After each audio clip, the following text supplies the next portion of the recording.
Hello बच्चों, आज मैं बात कर रहा हूँ कॉम्बिनेशन ऑफ कैपेसिटेंस और वहाँ से मैं क्वेश्चन से स्टार्ट कर रहा हूँ। Find electric charge and potential on each capacitor. तो ये आपको क्वेश्चन में दिया हुआ है, ये सीरीज में लगा हुआ है। किस में लगा हुआ है? सीरीज में। और सीरीज का कंसेप्ट हमने लास्ट क्लास में पढ़ा था।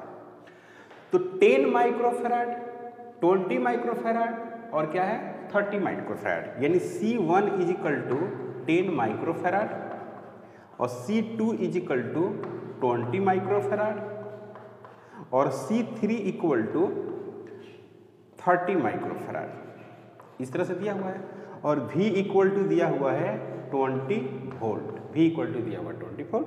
तो इसमें हम मान लेते हैं कि पोटेंशियल जो ड्रॉप है वो क्या है V1 और इसमें क्या है V2 और इसमें पोटेंशियल ड्रॉप है वो है V3। क्लियर है? इस तरह से है ये पोटेंशियल ड्रॉप प्रत्येक में। तो सबसे पहली बात यह है कि अगर 3 हो और सीरीज में हो तो मैंने बताया था कि कैसे लिखते हैं इसको। 1/CS is equal to 1/C1, 1/C2 और 1/C3। तो 1/CS equal to 1/10 plus 1/20 plus 1/30 सब माइक्रोफैराड में है। तो मैंने बोला था कि इसको कैसे लिखना है भाई। देखिए यहाँ पे जो वैल्यूज है वो नहीं लिखना है, मतलब कि 20 लिखना है और 30 लिखना है और प्लस 10 लिखना है और 30 लिखना है, प्लस 10 लिखना है और कितना लिखना है 20 लिखना है और डिवाइडेड बटे 10, 20 और क्या लिखना है 30। तो CS इक्वल टू जो हुआ CS वो हो गया 10, 20 और हुआ 30 डिवाइडेड बटे ये हो गया 600 प्लस 300 प्लस 200। तो यहाँ पर क्या मिलेगा देखिए 1, 2 और ये कट गया। तो ऊपर में कितना मिला? ऊपर में मिल गया आपको 60 मिला और नीचे मिला 9 और 2 11। इतना वैल्यू मिला माइक्रोफैराड। तो ये तो आया आपका क्या नेट कैपेसिटेंस। अब बात करेंगे क्या charge supply by the battery. तो ये जो बैटरी में सेल कहेंगे इसको, जो सेल है वो कितना चार्ज सप्लाई कर रही है। तो लिखेंगे कि charge supply by cell, charge supply by क्या सेल, सेल के द्वारा चार्ज सप्लाई। तो Q is equal to C into V। तो Q हो गया C कितना है मतलब CS है, तो CS है 60, 11 इंटू कितना 20 माइक्रोकूलम आया। तो सीरीज में है तो इन कॉम्बिनेशन ऑफ सीरीज ये चार्ज इससे भी पास करेगा, इससे भी पास करेगा और इससे भी पास करेगा। मतलब कि जो Q चार्ज का फ्लो हो रही है वो सभी से होके पास कर रही है। ओके, तो now charge in each capacitance, charge in each capacitance will be same. क्या होगा बच्चों? सेम होगा। चार्ज की जो सप्लाई होगी वो प्रत्येक में क्या होगी इक्वली होगी, मतलब सेम, विल बी सेम। यानी Q1 जो है वो किस में है C1 में। ये किसके बराबर है? Q के ही बराबर है। और Q के बराबर मतलब 120 माइक्रो 1200 डिवाइडेड बटे 11 माइक्रो कूलम। जो Q2 नाम दे रहे हैं वो किस में नाम दे रहे हैं C2 में नाम दे रहे हैं। उसका वैल्यू क्या है Q 120 micro coulomb by 100, sorry 100 नहीं 11 है, 11 क्या है बच्चों 11। Q3 किस में माने हैं C3 में माने हैं और ये क्या है Q है और कितना है 1200 डिवाइडेड बटे 11 माइक्रो कूलम। प्रत्येक में जो चार्ज का कंडीशन है वो क्या है सेम है, सभी में इक्वली चार्ज होगा। नाउ पोटेंशियल ड्रॉप, नाउ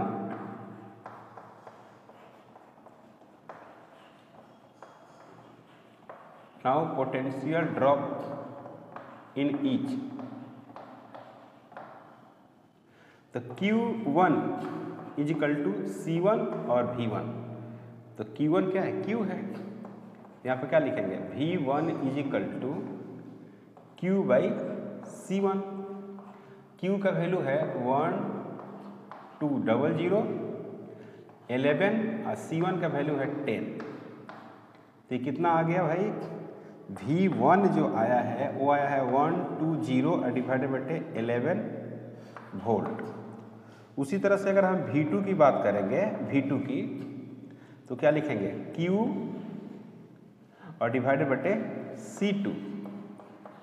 तो V2 is equal to, Q की वैल्यू क्या है, Q की वैल्यू ये रही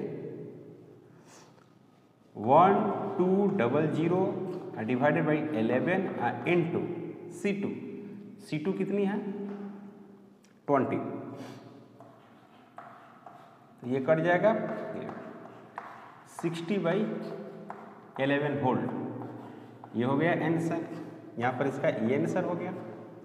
और V3 जो लिखेंगे वो क्या लिखेंगे, Q बटे C3 लिखेंगे।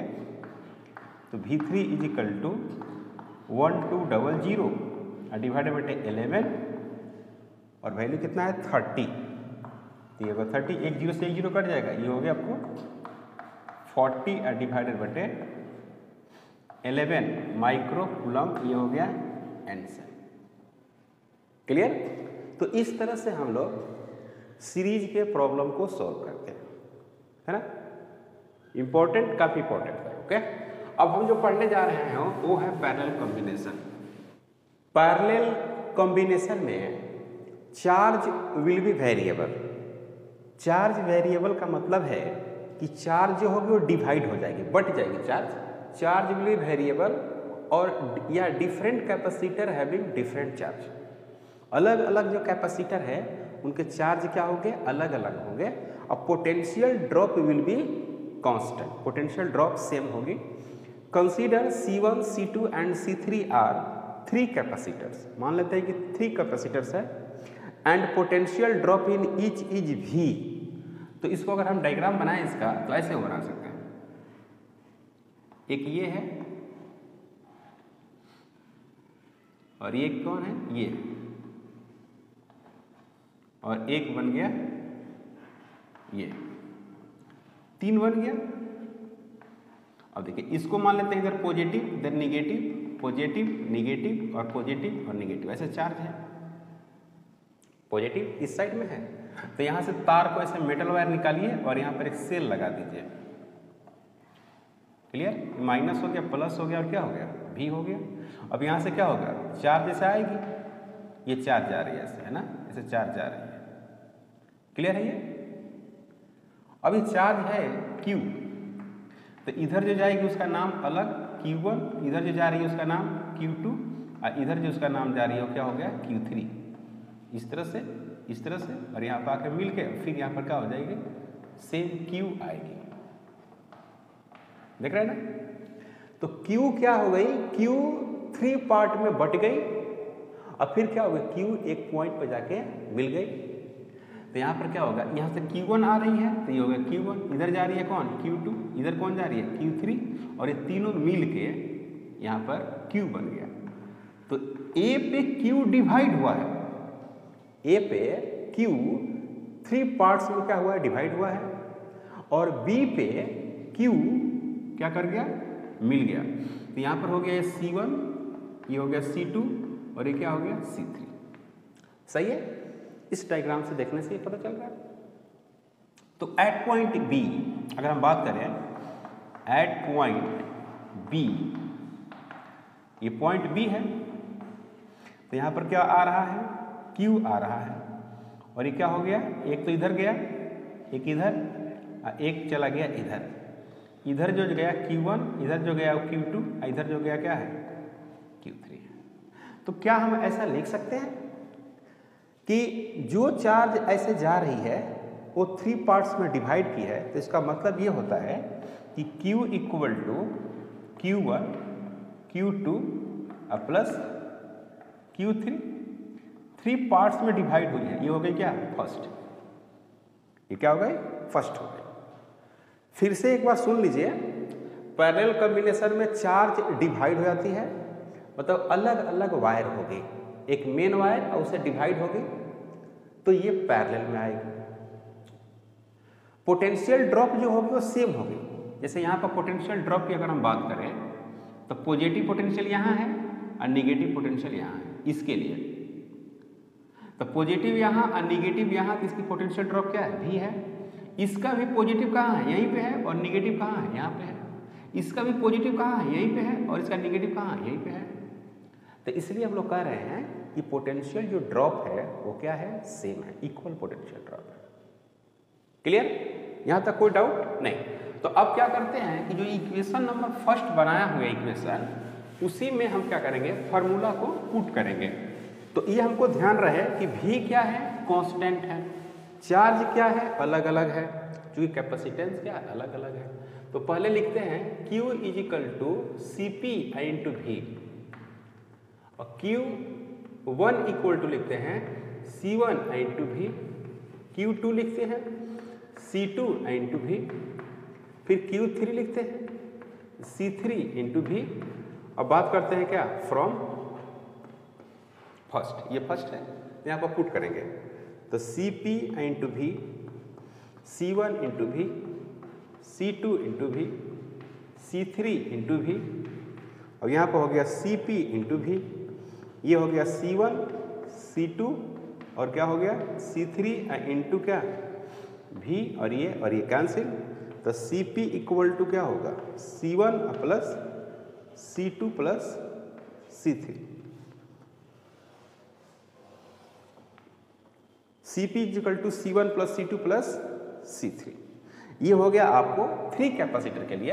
अगर हम बात करें कि for n number of capacitor के लिए तो क्या करेंगे? तो यहाँ पर बात करते हैं क्या? For n number of capacitor. अगर n नंबर ऑफ कैपेसिटर है C1 C2 C3 up to dot dot dot और Cn, अब इसका हमको चाहिए क्या? Total capacitance. तो हमको पता चल गया है कि ये पैरेलल में है। अभी कैसे मालूम पड़ा कि ये पैरेलल में है? क्योंकि यहाँ पर चार्ज आके क्या कर रहा है? डिवाइड कर रहा है। तो डिवाइड कर रहा है तो ये सारे कैपेसिटर किसमें हैं? पैरेलल में है। तो इसका CP अगर हम कैलकुलेट करेंगे तो C1 C2 C3 up to dot dot dot Cn। अब मान लेते हैं कि if C1 C2 C3 dot dot Cn सब क्या हो? इक्वल हो, तो CP is equal to C C C C, तो यहाँ पर क्या होगा? N इंटू C, ये हो गया CP। तो for calculation of maximum capacitance, for calculation of maximum capacitance, maximum capacitance, we should add in parallel। अगर आपको चाहिए मैक्सिमम कैपेसिटेंस की वैल्यू अगर कैलकुलेट करना हो तो एक ही उपाय है कि आप उसको क्या जोड़ दीजिए? पैरेलल में जोड़ दीजिए। जैसे पैरेलल में जोड़िए इसको। नोट, मैंने CS निकाला था, CS का वैल्यू निकाला था तो याद है? CS का जो वैल्यू आया था वो C बटे क्या आया था? N आया था। और यहाँ पर क्या होगा? CP बराबर N इंटू C हो गया। तो CP डिवाइडेड बटे अगर CS की बात करें तो क्या लिखेंगे? N इंटू C, और C बटे क्या? N, तो ये C से C कैंसिल हो जाएगा। तो CP डिवाइडेड बटे CS is equal to N का square. CP divided by CS क्या होगा? N का स्क्वायर होगा। तो N का जब स्क्वायर होगा तब क्या लिखेंगे? जरा समझिएगा, N का स्क्वायर यानी CP is equal to N square into CS।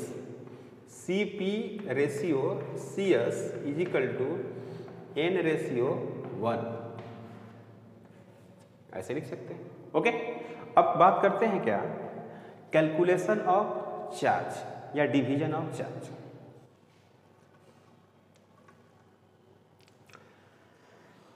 आपके पास इस तरह का क्वेश्चन आ सकता है, कैपेसिटेंस C1 और C2 आपको दिया हुआ रहेगा, C1 और C2, और मेन चार्ज सप्लाई दिया रहेगा। पूछेगा कि इसमें और इसमें कितना चार्ज है, इसका Q1 और Q2 का वैल्यू आपको कैलकुलेट करना है। तो अगर हम इसको देखें, है ना, या गौर से देखिएगा, अगर इसको हम देखें तो अगर एट लिखते हैं क्या, एट पॉइंट ए पे अगर हम लिखें तो Q आ रही है और यही Q दो भाग में क्या हो रही है, बट गई, देख रहे हैं ना, ऐसे ऐसे। तो यहाँ पर A है तो A के जगह पर क्या लिखेंगे, Q is equal to Q1 plus Q2। Q equal to क्या हो गया, Q1 प्लस Q2। पहला इक्वेशन तो बन गया। दूसरा है कि ये पैरेलल में है, ये C1 and C2 are in parallel. So potential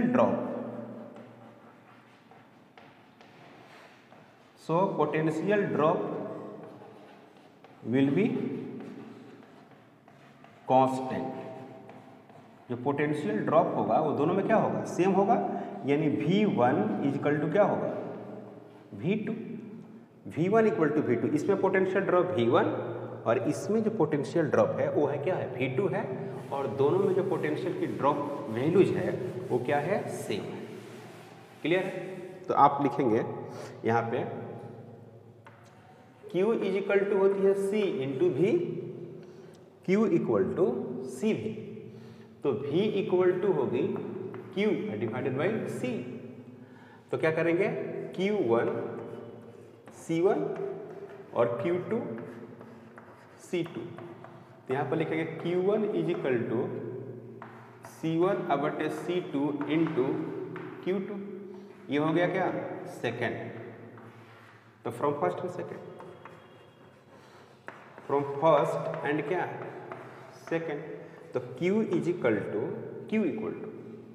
इस वैल्यू को पुट करेंगे वहां पर, C1 C2 Q2 plus Q2, यहाँ पर मिलेगा Q इक्वल टू, इसको सोल्व करेंगे, सोल्व करेंगे तो क्या मिलेगा, C1 C2 plus 1 into Q2। को डाउट नहीं?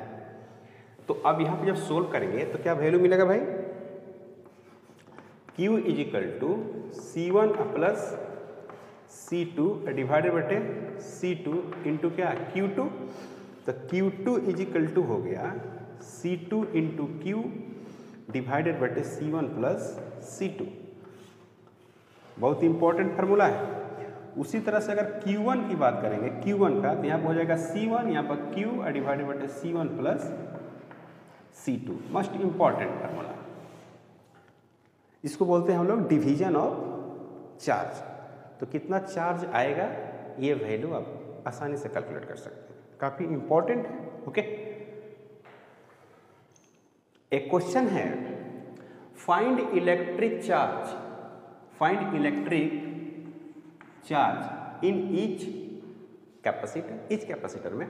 तो ये C1 है जो 20 माइक्रोफैराड है और C2 कितना है, 40 माइक्रोफैराड है। तो कह रहा है कि चार्ज निकालना है प्रत्येक में चार्ज। तो इसमें मान लेते हैं Q1 और इसमें क्या है Q2, सॉरी इसमें Q1, इसमें है Q2। तो जो Q1 है, Q1 वो क्या है, चार्ज इन C1, और Q2 है वो क्या है, चार्ज इन C2 में चार्ज। अब मैंने यहाँ देखिएगा V क्या है, कांस्टेंट। तो एक तो मैं फार्मूला बना चुका हूँ इसके लिए, V क्या है, कांस्टेंट। तो Q इक्वल टू क्या होगी, C इंटू V। तो इसका क्या मतलब हुआ, इसका मतलब ये हुआ कि Q is directly proportional C, है ना। Q डायरेक्टली प्रोपोर्शनल क्या है, C है। यानी कहने का मतलब है कि जिसकी कैपेसिटेंस ज़्यादा होगी उसको चार्ज भी क्या मिलेगा, ज़्यादा मिलेगा। 20 माइक्रोफैराड सप्लाई है तो ये ज़्यादा खींचेगा चार्ज को, क्योंकि ये 40 है और ये क्या है 20 है, तो जितना ज़्यादा कैपेसिटेंस होगा उसका चार्ज भी क्या होगा, उतना ही ज़्यादा होगा। डायरेक्ट रिलेशन है। तो फार्मूला मैंने बनाया था ऐसे, Q1 यहाँ पर क्या होगा, C1 हो जाएगा, C1 into Q divided by C1 plus C2। ज़्यादा देखिए डायरेक्ट रिलेशन है ना भाई, Q1 तो यहाँ पर C1 रहेगा, तो Q1 पहले निकालिए, Q1 तो Q1 मैंने क्या, C1 कितना है 20 माइक्रोफैराड है, और नीचे भी माइक्रोफैराड में आएगा, तो माइक्रोफैराड से माइक्रोफैराड क्या कर जाएगा, कैंसिल हो जाएगा। और Q किस में है 20 है, Q कितना है 20, तो ये हो गया 20, तो ये तो रह जाएगा माइक्रोकूलम डिवाइडेड बटे इन दोनों को जोड़ेंगे, है ना, C1 प्लस C2, तो C1 है कितना 20 और ये कितना 40, तो ये हो गया कितना 60, तो ये हो गया 20 प्लस 40, तो Q1 इक्वल टू आया 20 इंटू 20 माइक्रोकूलम डिवाइडेड बटे 60, ये कैंसिल, तो ये होगा कितना 3 हो जाएगा, तो Q जो 1 होगा वो 20 डिवाइडेड बटे 3 हो गया, माइक्रोकूलम हो गया। Q1 is equal to 20 microcoulomb, Q1 जगह वैल्यू होगा वो क्या होगा 20 माइक्रोकूलम, और उसी तरह से आप निकाल सकते हैं क्या Q2 का वैल्यू। तो Q2 का वैल्यू जब कैलकुलेट करेंगे तो क्या मिलेगा, देखिएगा Q2, तो Q2 का जो वैल्यू लिखिएगा वो क्या लिखिएगा C2 Q डिवाइडेड बटे Q1 प्लस Q2 का वैल्यू हो गया, तो Q2 is equal to C2 कितनी है 40 इंटू Q कितना है Q 20 microcoulomb 40 into 20 microcoulomb divided by C1 plus C2 20 plus 40, तब ये कितना हो जाएगा, यहाँ हो जाएगा कितना 40, ये हो गया कितना 20, ये हो गया कितना 60 माइक्रोकूलम, ये कट जाएगा इससे, और ये हो जाएगा आपको, ये कट जाएगा, ये 3 हो जाएगा, तो ये कितना आ गया Q2 का जो वैल्यू आ गया, Q2 का वैल्यू वो कितना आएगा 40 बटे 3 माइक्रोकूलम।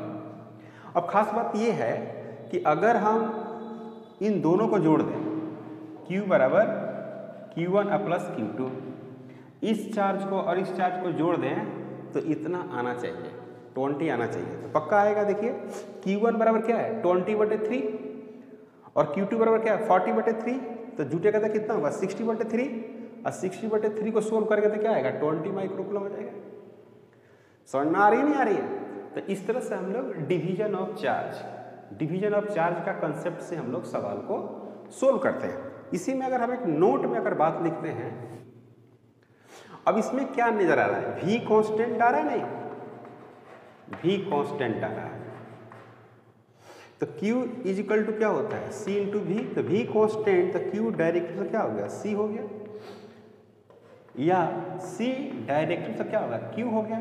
तो जिसके पास जितने ज़्यादा क्या रहेगा, जिसके पास जितने ज़्यादा कैपेसिटेंस रहेगा ना, उतना ही ज़्यादा उसके पास क्या होगा चार्ज स्टोर होगा, है ना। यानी C1 ratio C2 is equal to क्या हो जाएगा Q1 रेशियो Q2। अगर मान लीजिए सीरीज में है दूसरा, इसी को सीरीज में कर दिए ऐसे, ये हो गया C2, ये हो गया क्या C1, तो इसमें कांस्टेंट क्या रहेगा, इसमें कांस्टेंट रहेगा चार्ज, अब पोटेंशियल क्या रहेगा अलग अलग रहेगा। तो Q बराबर क्या होता है C into V, Q constant है, तो क्या लिखेंगे जो C होगा वो 1 बटे क्या होगा V होगा, यानी C1 डिवाइडेड बटे क्या C2 is equal to V2 upon V1, या इसी को लिख सकते हैं क्या C1 ratio C2 is equal to 1/V1 ratio 1/V2। समझ में आ रही बात? ये छोटे छोटे चीज़ें हैं जो क्वेश्चन को सोल्व करने में काफ़ी मदद करेगा। तो इसीलिए इस बात का ध्यान रखिएगा, है ना। नेक्स्ट डे हम लोग पढ़ेंगे एनर्जी स्टोर इन कैपेसिटर और सम इम्पोर्टेंट सर्किट्स। अगर आप हमारे चैनल पर नए हैं प्लीज़ सब्सक्राइब करें, शेयर करें। Thank you.